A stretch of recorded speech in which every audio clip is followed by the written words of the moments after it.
China's ambassador to Washington has called on the United States to refrain from making threats over North Korea, which a day earlier launched another missile over Japan into the Pacific Ocean. Ambassador Qui Tiankai on Friday told reporters at an embassy event, "Honestly, I think the United States should be doing much more than now, so that there's real effective international cooperation on this issue.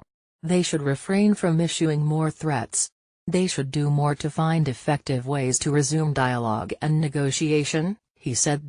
President Donald Trump and others in the United States and beyond have urged China to increase diplomatic and economic pressure on its communist ally to help resolve the standoff over North Korea's weapons programs. China fought alongside North Korea during the 1950–53 Korean War, in which Chinese leader Mao Zedong lost his eldest son, and Beijing has long been Pyongyang's chief ally and primary trade partner. But the Chinese government has pushed back against the notion that it has any control over Pyongyang, and says it is the United States that should be doing more.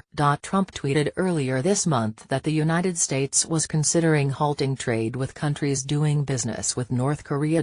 Qui on Friday cautioned against putting China-US trade on the table. Efforts to undermine Sino-US trade, or even slapping sanctions on China, I think would be off target, the Chinese state news agency Xinhua quoted Qui as saying on Friday at a Chinese National Day reception. If someone were to pressure China or impose sanctions on China over the DPRK, it would not be supported by many U.S. citizens, Qui said, referring to North Korea by the acronym for its official name, Democratic People's Republic of Korea.